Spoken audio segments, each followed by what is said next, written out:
With Deadpool and Wolverine just recently coming out, it is clear to me that the Fox's, or what used to be Fox's, X-Men franchise is certainly dead and gone. Though this is really the big conclusion, the big tribute to the X-Men franchise, it also sort of serves as two other things. Both a tribute to Fox's non-MCU Marvel properties, and also just non-MCU Marvel properties in general, but also a kind of almost death knell of the MCU franchise in general, or at least a warning of such. With this movie recently coming out, I decided to actually make something about it and see if I could really bring together my thoughts about this genuinely fantastic movie and really try to make a point out of it. Either I'm the movie-a-thon, or I talk about movies, TV shows, comics, and everything that I really find interesting. And of course, for this week, I decided to talk about the most recent Deadpool movie and MCU film. It was really incredibly enjoyable. I had a great time with it, and it really got me back interested in watching superhero stuff, which I, like most people, have gotten a little bit tired of, you know? But there's something about this pairing of these two fantastic and attractive men that ultimately led me back to wanting to get into more superhero stuff, right? I'm never gonna not be interested in superhero shit if that isn't abundantly clear. But, you know, it's something about this movie that really brought me back into wanting to see the stuff that I just kind of been missing out on, right? I literally went back and watched The Marvels, which I hadn't watched, but I did, and it really brought me together on what exactly this movie was trying to say and what it really means for the MCU. I adore the MCU. I really do, despite the fact that it's always up and down and over and around on what it wants to do and what it really connects to and where it's gonna go and if it should go.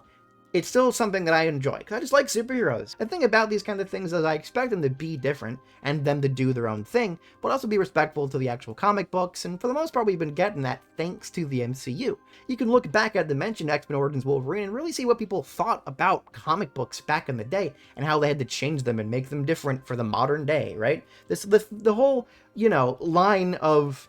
What would you prefer? Yellow spandex? Is one that was particularly referenced by this movie, because even back then when the kids were edgy and wanted different things and everything be like the Matrix, we still liked dudes in fucking spandex that were like the superheroes that we all knew and loved. That's what comic books are and why they're great. And then even them themselves aren't perfect, but there's something about the draw of a superhero that makes it entertaining. The fact of the matter is, Deadpool, since his fucking... the rule beginning to decide that he was the goofy guy, has been that thing to point out the multiple problems in comic books, right? And that's what I feel like his movies, and also the most recent one, have once again started to do.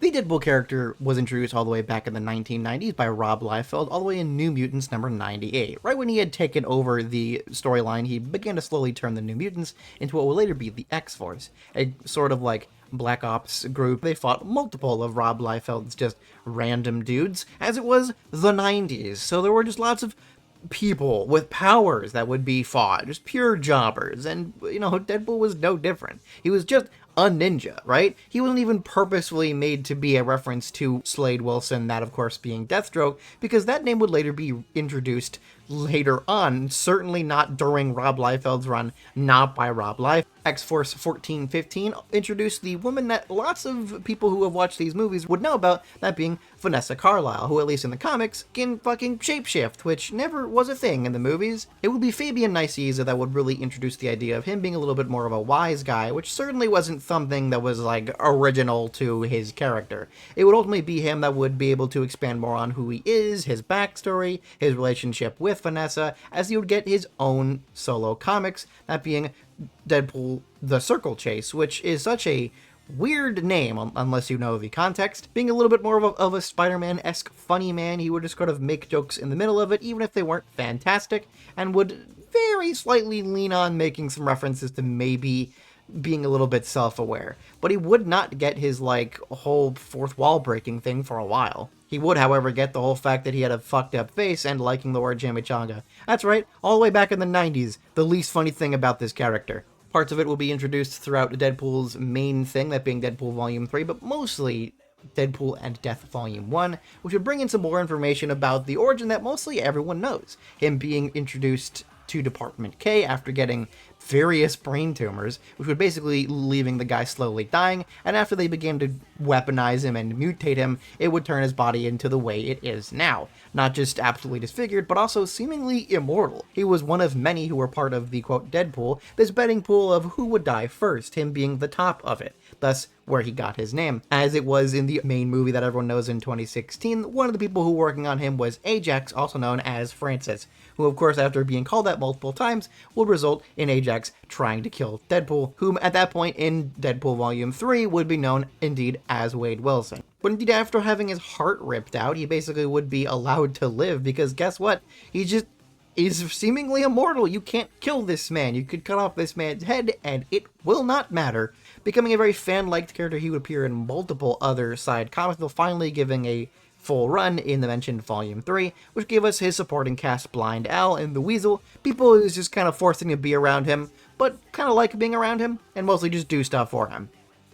Written by Joe Kelly, he was made Deadpool as we know him now, especially at the point of issue 28, fully breaking the fourth wall. Of course, breaking the fourth wall wasn't a new thing at this time in comics, right? Mostly, writers used She-Hulk, strangely enough, to break the fourth wall and make an incredibly self-referential, self-aware comic book, which is pretty enjoyable for the most part. Mostly making fun of just how the comics industry was. She-Hulk at first was that character that lots of writers sort of just used to be the way that they can vent about these sorts of things. Deadpool would quickly, by the end of the 90s, early 2000s, would become that kind of character, and while mostly doing it because people know him to do it, Deadpool is now known for breaking the fourth wall. He's done it in various different ways depending on which writer we're talking about, and for the most part, writers have went back and forth on how exactly relatable or goofy or wacky or murderous as Deadpool could be. He was not the first and has not been the only since to break the fourth wall, but he's the one most well known for doing it, and hell, that was the main thing that I knew him for. I was introduced to Deadpool when, of course, he first appeared in Marvel Ultimate Alliance, with him breaking straight up the fourth wall, mentioning that it was a video game,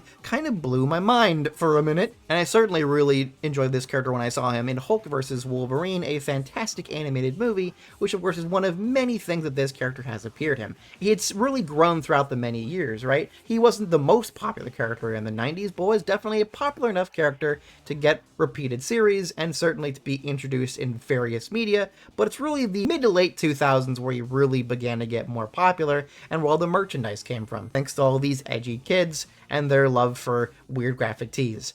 Deadpool just kind of oozed that like early mid 2000s humor of that like those like stick figure shirts. You know the ones. You know the ones. He oozed that kind of humor, and that's what a lot of writers wrote him as, but I much prefer the ones where he's a lot more grounded and a lot more likable of a character, which of course is the kind of character that he thankfully is at the point of the main movies that most people more than likely know him from, ever more so than any of the other media that he has appeared in before. Lots of people knew him who were already superhero and comic book fans, but the general populace really got introduced to him technically through X-Men Origins Wolverine back in 2009, as he was played by the guy who would majorly play him over the next decade or so. That, of course, being Ryan Reynolds, who unfortunately has a bad track record of superhero films, and also films in general, and that certainly hasn't changed. But what has was Deadpool, who even the comic book fans really fucking hated. And really show you, man, that one in the Origins movie really sucked. Like, it really did, and anyone who defended it was just stupid and didn't want to admit that that movie is just god-awful. It really is. It really, really is. But we're not here to talk about that. Or at least not completely, at least. We're here to talk about the main two Deadpool movies and the most recent of the Deadpool movies, that being for the MCU, Deadpool and Wolverine. And what exactly it's trying to say, and what exactly we can take from it, and how absolutely fantastic its meta-commentary was on meta-commentary.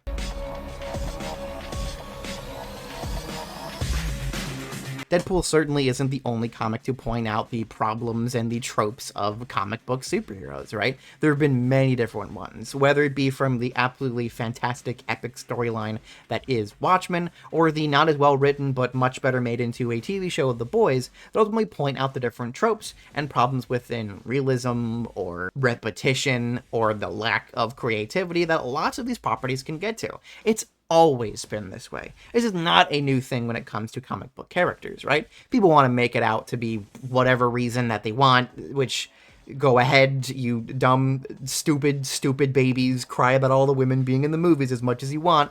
Those are certainly not the problem, okay? It is the constant repetition of deciding that we're going to suddenly introduce new characters and shove them right in your face without really giving a good reason on why you should care.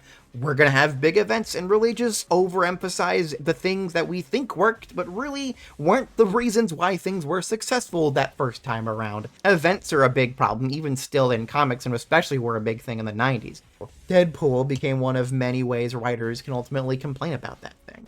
Lots of these writers are fine with this sort of thing, but lots of other writers certainly aren't. Ultimately, comics are constantly circular. You can't have something go on forever. These characters are constantly brought up and timeline shifts. It is still constantly the 60s, but also the 2000s and also the 2020s. It's gotten harder as time has went on, and time has passed in comics. Characters have aged and changed, and good writers acknowledge these change. And good writers also have to sometimes not acknowledge these change. It's just how comics work. But good or bad, writers ultimately are annoyed at what they're forced to do, how they're forced to change their plot lines, and they are constantly able to find ways to put that in comics. Comedic comics are some of the most interesting comic books because they allow the writers to just complain about whatever the fuck they want. Deadpool became one of those comics as well, and became the perfect kind of thing that a writer can use to really make fun of the general concept of superheroes. But thankfully, Deadpool has been constantly popular with its people due to the fact that some writers are goofy little edgy teenage boys who like the word pee pee poo poo, and Deadpool is that kind of character. But it's also the kind of character who has a lot of heart to him and has a lot of character to him that allows writers to do whatever they really feel like. They can have him say whatever they want, which allows them to bring up lots of weird, obscure stuff, whether it be older characters for Deadpool to make fun of, or just concepts, right? Weird concepts that were just taken verbatim in the older years, whether it be the 90s, 80s, 70s, 60s, 50s, 40s, 30s, you can bring that shit up. And it's certainly just not the only comic to do it, but it is the best comic to do it, right? Because Deadpool just is that character that's so versatile that you can do so much with him. Here's a picture of him fighting Brute Force. Who's Brute Force? Good question. Why aren't they in the movie? What the hell? But like stuff like that is the perfect thing to bring into Deadpool.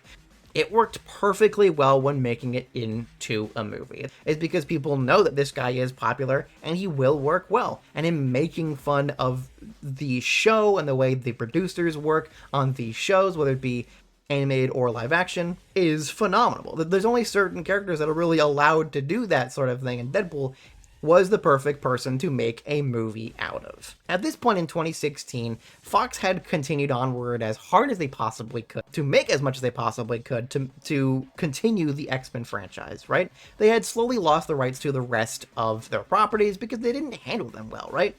The Daredevil movie was not fantastic. Its Elektra sequel certainly was a movie. Blade kind of fizzled out after Blade Trinity really just shat the bed, and they hadn't really tried besides a bad show on Spike TV. That exists, by the way. I watched that after this.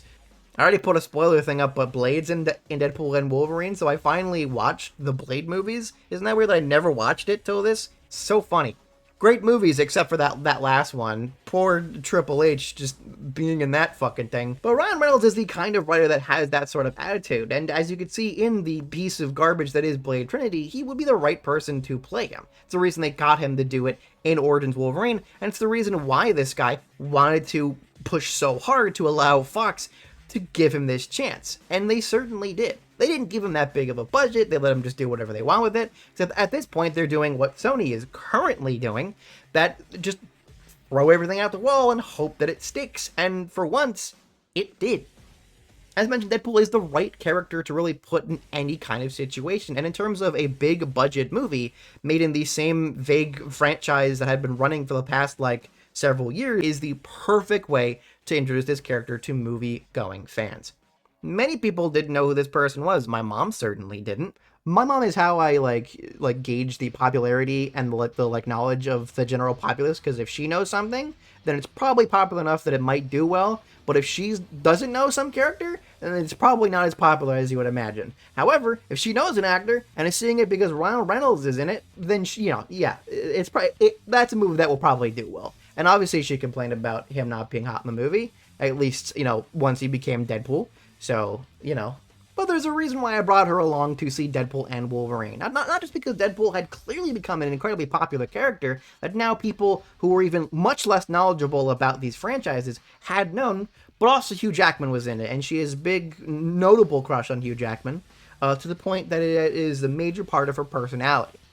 Hugh Jackman had been a big part of what Ryan Reynolds wanted to have in this movie, including lots of stuff that Fox really didn't have the budget or even allow him to do, because he wanted to have it much more ambitious. But thankfully it was drawn back a little bit and allowed it to be just a more simpler, almost origin story of a movie. The original Deadpool is a fantastic movie due to the fact that it is not only just a well-written origin story, incorporating the best parts of his origin without taking the worst parts, and making it into something that the general populace can understand and fully empathize with. He is a well-written, funny character that has great comedic timing, just due to the fact that Ryan Reynolds is a great, funny guy, and also he had a great comedic writing team behind him.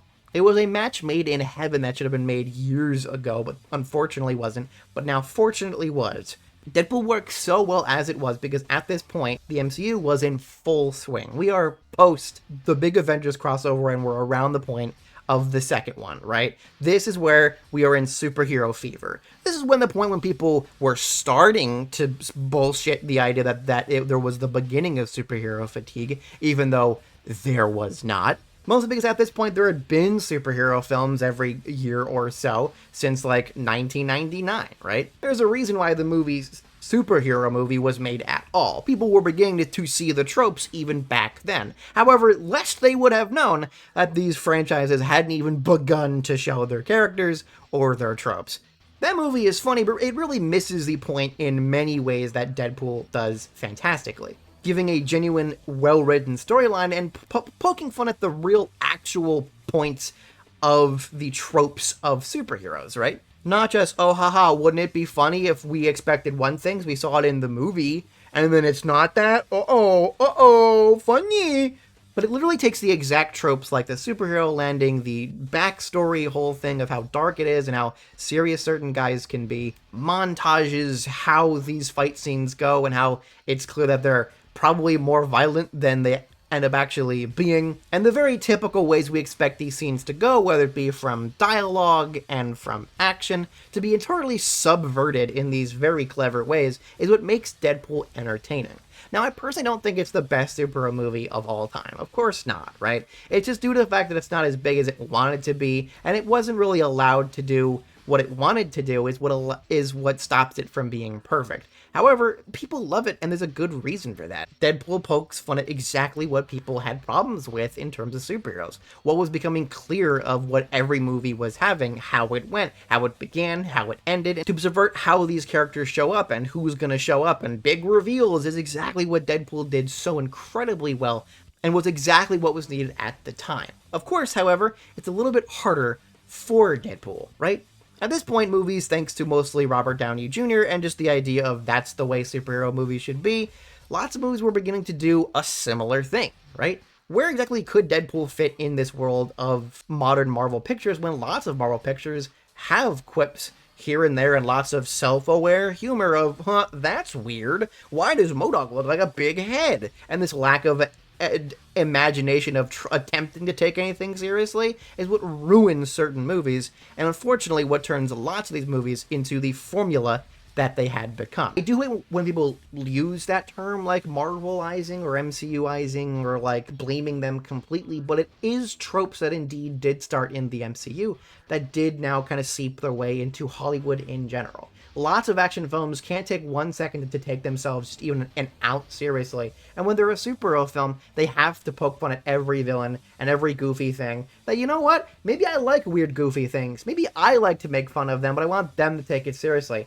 Because maybe I think that it's better for them to take a weird thing, like a weird button that, like, Mr. Fantastic can press to be like, hey, Galactus, I'm gonna kill you now with this button that I was given by a man on the moon, you know? But if Mr. Fantastic in the next movie goes, a button from a man on the moon? I'm gonna fucking leave the theater. But there's two things that Deadpool does well, and the other most MCU films don't. Now, firstly, taking itself seriously. An actual scene of when it needs to take itself seriously needs to be in there. We need that emotional scene. We need that backstory. We need that character to be grounded. And that grounding was done so perfectly in the opening bits of Deadpool. And when it has those serious moments, whether it be in the first one or the second one, have these moments of genuine serious character development that makes him a regular person, that reminds us that he's a regular man behind that mask. What makes Deadpool Deadpool, since the comics is what makes him that character and what really makes him stand out from people like Spider-Man, who of course we're going to see quips all over the place as he's beating up dudes, and we can expect that maybe from Iron Man, I guess, and Captain America, sure, Thor, maybe, but that's a whole other topic of the slow himboization of Thor, which, I don't know, maybe I'll make that a video? That might be kind of fun to do, but anyway. But having that heart, having that grounded center is what makes the jokes actually funny, right? It allows us to have the need for actual tension cutting, but sort of in like an opposite way. And secondly, being funny, right? Deadpool is an actually funny movie who points out the right things at the right time. What makes Guardians of the Galaxy 1 and 2 and mostly 3 as good as they are is because they have a similar concept of we have a grounded center, we have our main characters, we have our main plot, we have our character development going on, and we take that fully seriously, as weird as it is. As weird as it is that there's alien people or there's a talking planet, we're taking that seriously. But then there's also goofballs who are there, like Drax, that can't take themselves seriously and keep cutting the tension with them being stupid.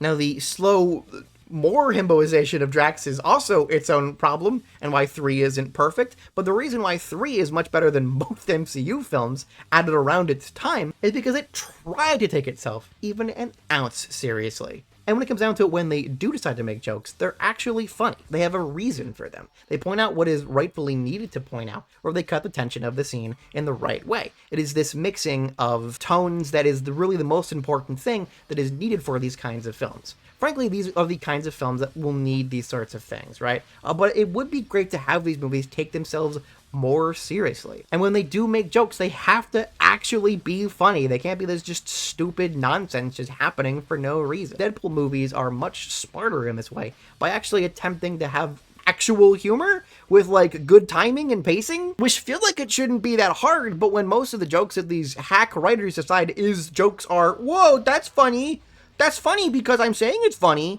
is, you know, where a lot of these movies fall flat. Deadpool pointed out exactly what was happening in modern times, and really not just pointed out the jokes of the tropes and cut its tension by making fun of those tropes near directly, and pointing out direct references to X-Men stuff, and especially later with Disney stuff. Making it both a clever movie, but also a clever parody of superhero stuff is why it's as great as. It is a clever parody without making itself too obvious, and is also a great movie in its own right. Its sequel film is a little bit lesser so. A sequel film, unfortunately, fits a little bit more into those tropes that are constantly established by these movies. It is still a funny movie, but nothing about it necessarily says anything. If it doesn't say the exact same thing as the previous one says, it just says, superhero films are cool, I guess. It was clear this one was looked at a little bit more by the Fox executives, who were clearly seeing that we needed to make things a certain way, otherwise we're going to lose our properties and probably our whole company, which, you know, certainly would happen very soon afterwards. Now, I want to go ahead and say that Deadpool 2 is certainly not a bad film, but it is sort of as described by something I saw when I was doing research for this, action with a hint of comedy. It does not feel like the same sort of parody, genuinely smart film that the previous one was. It feels more like a big budget action film that is attempting to do more of the same thing that the previous one did, and in that way it can be entertaining, but unfortunately it's just more of the same thing. It would have been cool to see maybe a little bit more of the tropes of sequels in general, a little bit of that Scream 2 kind of idea, and that's kind of there. I do like, now that I've, you know, it's been several years, the fact that all of X-Force just dies immediately is funny, right? The point of Deadpool 2 was really to mess with expectations, both in terms of characterization and how fans were expecting this to go into it, but also in terms of people who had no idea about these characters, to which, of course, I mean my mom, who certainly didn't know anything about Cable, and probably didn't pay attention to the fact of how I explained it. Either way, as entertaining as the movie is, the fact that it does a very good job introducing these characters from the comics and really having them very comic accurate, it unfortunately just falls more into the same pitfalls of having the exact same tropes and pacing as a regular superhero movie was, which again makes it perfectly fine and entertaining and can be fun. I have a good time with it, but doesn't feel like it says anything. However, it is in its failings that it ends up actually helping the point of what its recent sequel ended up making.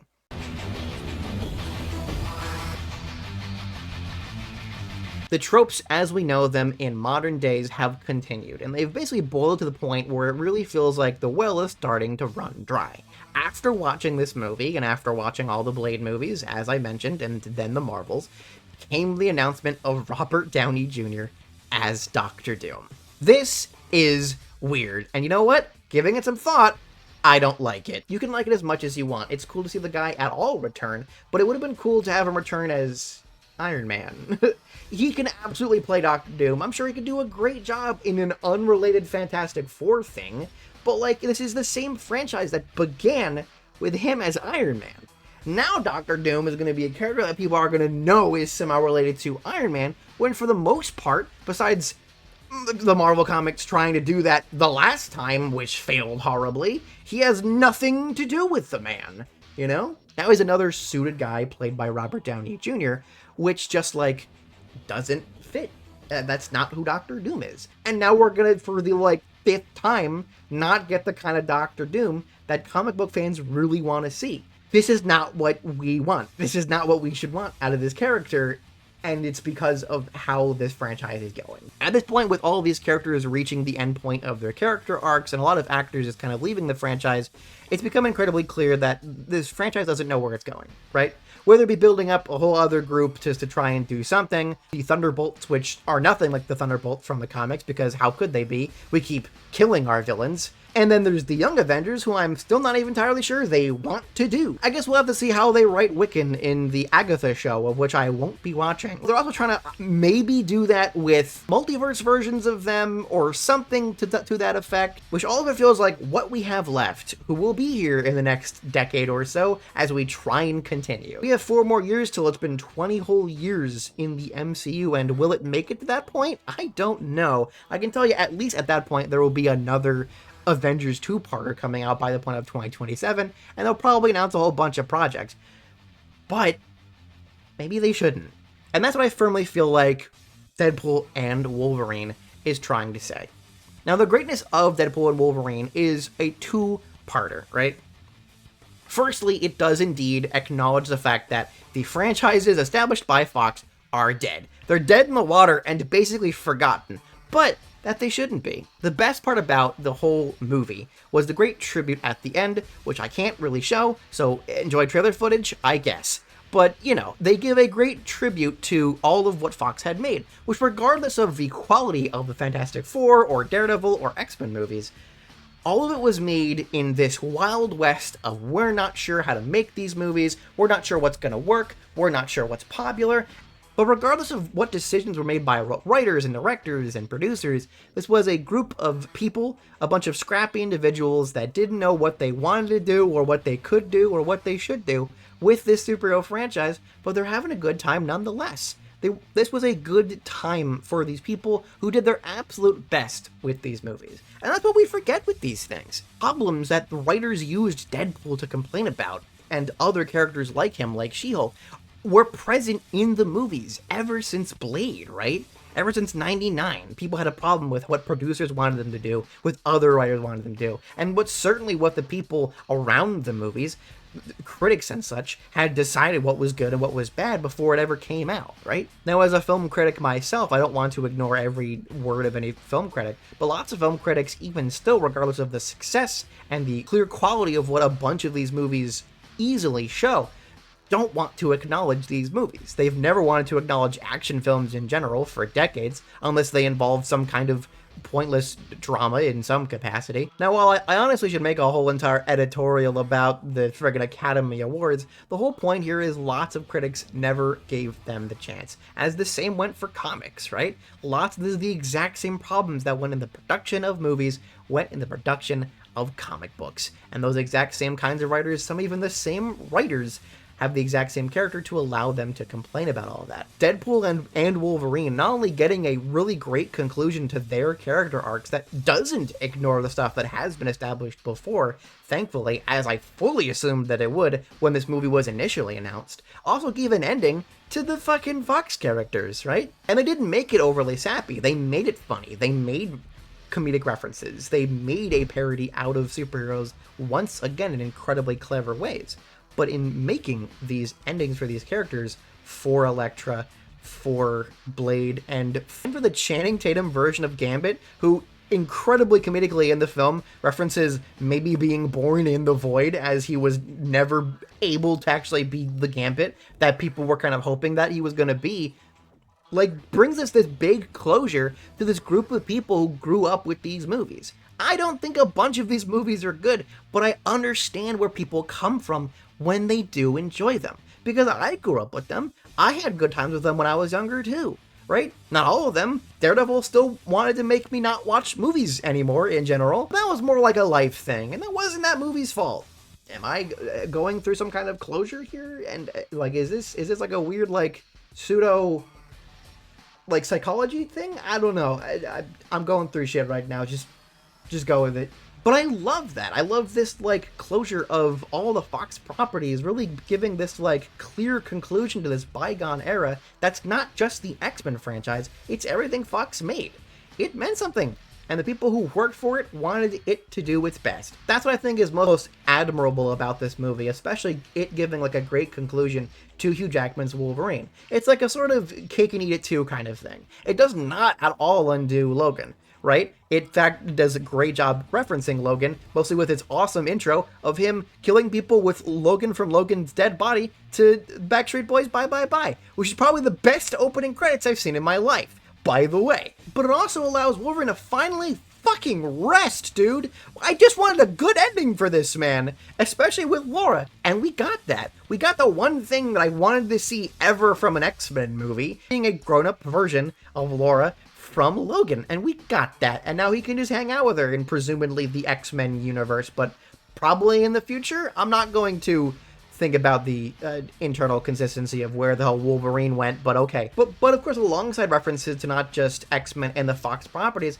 there's lots of great references to stuff that had happened and maybe will happen in the future of the MCU, and that, I think, is incredibly great. It not only shows you that that stuff was important, that people shouldn't ignore it and just downturn it as the bad past, but something that builds up the current stuff. It puts them together on the same pedestal, right? Deadpool looks at the, like, admittedly very funny logo of 20th Century Fox, now just 20th Century Studios, in the background, and he doesn't, like, pee on it or something. He shows, like, respect to it, and not in the way of, that was better, this one sucks, like certain hack comic book writers will often do, as he does continue to build in the future of what might be in the MCU. And I feel like it's most relevant when it comes to what will and what might happen. The most important scene for me is the scene where he's fighting the Deadpool Corps. Not only a great reference to a very fun run that really got me into comics in general, also majorly is what really, like, rung my internal bell of what I think might be the death knell of the MCU, or at least a warning of such. Deadpool literally talks to these other Deadpools and is just like, the multiverse is over, we're done. Right? It's been constant miss after miss after miss, and boy has it been. When a movie literally points this out to the audience and the studio allowed this to come, this shows me that either they haven't figured it out and they're hopefully going to, or they figured it out. I don't think the MCU is gonna stop. I would love a big break from this sort of thing, and maybe a probably reboot, right? I don't think Doctor Doom should be RDJ. But when it comes down to it, I like these characters, I like this continuity, and I like following a franchise, right? And the good and the bads, I like to have things continue in some way, you know? I don't like reboots in general. When an show gets a new show reboot, I hope it's the, like, new generation of characters, and the old ones are going to show up in some way. And when it's not that, I am never going to watch it, regardless of how good it is. Because I like a legacy, I like things referencing things. I am on this big little nostalgic core. When something like Picard came out, I was ready for it because it was something from the past. But when I saw Michael Keaton's Batman show up in the theaters, as much as, again, my mom, who is the major way to show if people will be interested in a movie, and if they'll be lied to very easily, was very excited to see Michael Keaton's Batman, because, you know, they've not done a good job at building a new Batman. But it showed to me immediately in that trailer that that movie was just made in particular for that sort of thing, for that nostalgic pop. And that's what these movies have fully become, right? Whether it be nostalgic pops for characters from older versions of this franchise, or well-known enough comic characters that people will be like, oh, Red Hulk. That's what these movies have become. They've always sort of been that way. There's always been this big reveal of who's next, who's going to come into it. But now, that's all this franchise has become. And it's not just Marvel. It's DC too. It's DC too in lots of things. Movies in general have this constant idea of we need to bring in new things that are the old things, which is literally exactly what made the comic book bubble pop right when Deadpool was originally made. Big events, big deaths, big comebacks, big new characters. Who's this? It ruined the industry. It's what exactly made people want to make characters like Deadpool become characters like Deadpool, to allow them to vent about the problem they've been forced into by the producers who had no idea what was working, but wanted to make sure that they could make it work anyway. We're gonna keep beating this horse till it stops spitting out money. We're gonna keep taking water from this cameo well until it runs fully dry. And Deadpool and Wolverine is all about that. It is the last time you could say, oh, I wonder if this guy's gonna return, because no, they shouldn't, right? As funny as it was to see the whole group of people be like, is that Captain America? Oops, haha, it's the same actor who was Captain America and also Human Torch. That's who he is in this movie, haha hee hee. I don't actually want to see these characters show up in like a Spider-Verse kind of thing. I don't want to see new Blade meet old Blade. I don't want to see new Fantastic Four meet old Fantastic Four. There's nothing there. There was something there in Spider-Man. There's nothing there for a good majority of the older versions of characters that we want to see newer versions of. What I firmly think Deadpool and Wolverine is trying to do is not just give an end to how Marvel-based properties were, but also just the what people think that they should be. Deadpool and Wolverine is a warning, right? A warning that probably will go over the heads of Marvel's producers and its heads and God knows, but that is what I firmly think that Deadpool and Wolverine is and why I love it so much. It is a full showing of you need genuine, actual character in your movies, and you just stop what you've been doing forever, and the thing that you keep thinking keeps working, because it's not working. Deadpool and Wolverine is a meta-commentary on meta-commentary. That shit needs to stop. We've had enough of superheroes pointing out the fact that, oh, old thing is goofy, oh, comic book thing is goofy. If you're not going to make good comedy, don't make it at all. Give your character something to actually ground them with, and just make an actual movie that take itself seriously, even if it will have the laughs, because it will, and probably should, and that's totally fine. But just make something good, for God's sakes. Make something with heart, make something with a point. Don't just make shit like The Marvels, which just felt like a movie. I sure watched a movie. Jesus. Don't make a big fucking budget movie that looks like garbage and feels like it's making fun of every character and can't take a single ounce of itself seriously at all. Even though it really should with a character like Gore the God Butcher. And don't just keep bringing in cameos. I don't care anymore. There's no one else to bring. There's no big reveal anymore. We're done. That's the best part about this movie. Everyone else you wanted, they're here. Shut up, you know? Like, here they are. They're done. We've put them in. They're not going to be in Secret Wars. Shut up. They should really bring back the guy from the bad movie from the mid-2000s. I liked Ang Lee's Hulk. At this point, we're done with cameos, so we can really shove people in, and it's time to move on. And that's what I firmly feel that Deadpool and Wolverine does best. It is both a fantastic tribute to the bygone era of what Fox, but also just everyone else that wasn't MCU was doing in this wild west of superhero films, not just Marvel, but DC too. And the fact that we've slowly begun to change what that was, and this sort of celebration of the building blocks up to that point. But it is also a celebration of modern MCU and the hope that it will get better. I do hope that MCU does keep making things, but I hope that it ultimately learns from Deadpool and Wolverine. Not just in terms of, oh, let's keep bringing back old guys because that worked, but like, make new things, make interesting things, and make fun things, not just make things. That's what makes Deadpool and Wolverine great. That's the point I feel like it's trying to make, and that's what at least I'm gleaming from it. Of course, if you had any other idea of what they were exactly going for, then leave that stuff in the comments. There's lots of stuff to really go off on this film, and hell, it was enjoyable. So tell me if you enjoyed it. And make sure you stay and subscribe and click that bell for any other future things I make, because I'm always going to be talking about all kinds of movies, comic books, video games, and stuff like that. Most importantly, stay good, stay safe, don't be an asshole.